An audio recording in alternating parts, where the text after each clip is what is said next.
আমরা আছি মানিকগঞ্জ সাকিব তাজুর সামনে। আমরা মানিকগঞ্জ কেন আসছি? আমরা মানিকগঞ্জ আসছি ঘুরতে। ঘুরতে এসে আপনার অভিজ্ঞতাটা শেয়ার করেন আমাদের মাঝে। আমার অভিজ্ঞতা হলে তো টিস্যু লাগবে। কেন কান্না করবো? কেন স্যাড স্টোরি নাকি? অনেক স্যাড স্টোরি। কেন আপনার আপনার তিক্ত অভিজ্ঞতাটা কেন জানতে পারি আমরা?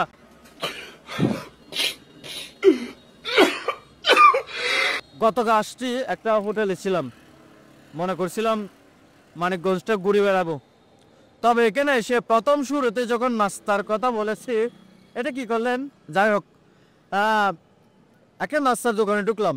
যে নাস্তার দোকানে ঢুকে বললাম আমাদেরকে রুটি আর ডাল দেন। সে আমাদেরকে দিল পরোটা। পরোটা কিরকম? আমরা যেগুলোতে পরোটা বলি, এই পরোটা দিয়ে আমার সাথে ঝগড়া করতেছে। বলতেছে রুটি দেন, বলতেছে দিলাম। আর বলছি কই দিলেন? বলতেছে এই যে টেবিলে দিলাম। এটাই রুটি এটাই পরোটা, এটাই রুটি এটাই পরোটা। মানিকগঞ্জ কি এগুলাই? সবচেয়ে আরেক খারাপ লাগার কথা হচ্ছে, এই যে মাগরিবের আজান দে মানুষ নামাজ পড়ে, হ্যাঁ খুব ভালো, নো টেনশন, এটা আল্লাহর কাজ করা যায়।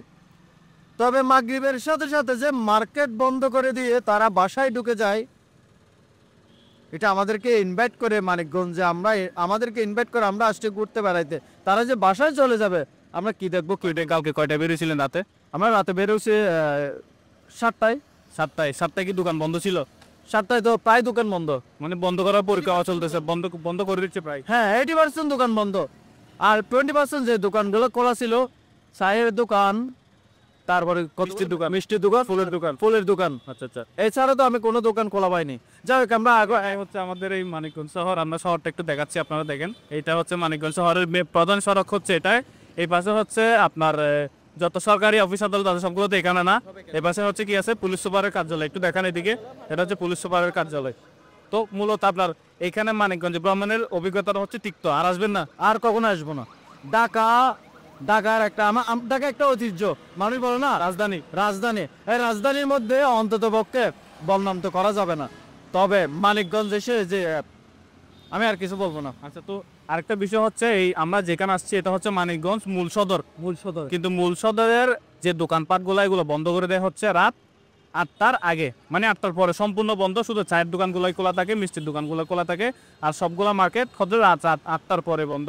এটা কেন আমরা আমাদের তো জানা নাই। এটা হয়তো পুরো তারা ঐতিহ্য তারা ধরে রাখতেছে তারা পূর্বপুরুষ যেরকম করে আসছে তারা এটা পালন করতেছে, এটাই তো। হ্যাঁ হ্যাঁ, তবে আমাদের চট্টগ্রামে 7টা 9টা হাইস্ট 9টা পর্যন্ত আমাদের নাস্তা করে চট্টগ্রামে। কি সন্ধ্যার নাস্তা করে? সন্ধ্যার নাস্তা। কিন্তু এখানে আমার জানা মতে 9টার দিকে তারা ঘুমিয়ে যায়, খুব নিন্দ্রায় চলে যায়। তাও মেন সদর এলাকায়। তাহলে গ্রাম এলাকায় কি অবস্থা হবে? গ্রামের অবস্থা আমার মনে হয় আসারের পর ওই যে সূর্য ডুবার সাথে ঘুমায় যায়। আলু জ্বালাবে না, লাইট জ্বালাবে না, কিছু জ্বালাবে না। ভাইয়া এদিকে আসেন একটু। আপনাদের এখানে যে সন্ধ্যার পরে বা 8টার পরে যে দোকানগুলো বন্ধ করে দেয়, এগুলা কিরকম? এটার কোনো কারণ আছে? এটা কি পুরো আগে থেকে এরকম হয়ে আসতেছে? তা তো জানি না, আমি নতুন। আমরা আসছি ঘুরতে এখানে, কিন্তু ঘুরতে এসে দেখতেছি কালকে 8টার পরে সব দোকানপাট বন্ধ করে দিছে।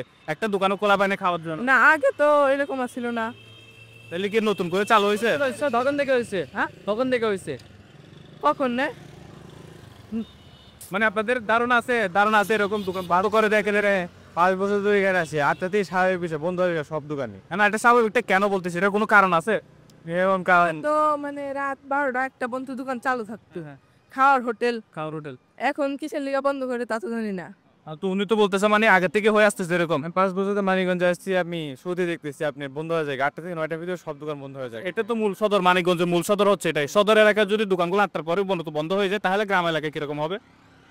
গ্রাম এলাকায় এরকমই 8টা 9টা।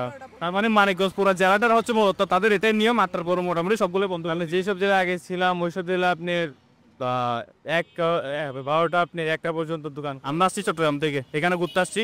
আমাদের চট্টগ্রামে হচ্ছে মূলত সন্ধ্যা নাস্তায় শুরু করে 9টা থেকে। সন্ধ্যা নাস্তায় করে 9টা বাজে। আমরা সন্ধ্যা নাস্তা করে 9টা বাজে ঘুরতে আসার পর এখানে আমরা রেস্ট করছিলাম, ঘুম থেকে উঠছি আমরা 8টা 9টার দিকে। ঘুম থেকে উঠে দেখছি সবগুলো দোকান বন্ধ। আমরা চা খেয়ে ঘুমাইতে হচ্ছে রাতের বেলা আমাদেরকে।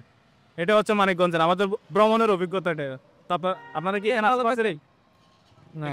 না, আমার বাসা সিরাজগঞ্জ, আমি এখানে 5 বছর ধরে থাকি। আচ্ছা আচ্ছা, ঠিক আছে ভাই, ভালো থাকবেন। ধন্যবাদ ভাই।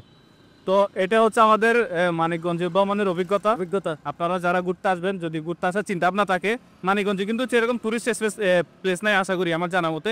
কয়েকটা রাজবাড়ি আছে, পুরাতন বাড়ি আছে, এগুলাতে চাইলে আপনারা ভ্রমণ করতে পারেন যদি আসেন। এটা মাথায় রাখবেন। আর তারপরে সব দোকানপাট বন্ধ হয়ে যায়, এটা নাকি তাদের পূর্বপুরুষদের ঐতিহ্য। ভালো থাকবেন সবাই, সুস্থ থাকবেন। আসসালামু আলাইকুম।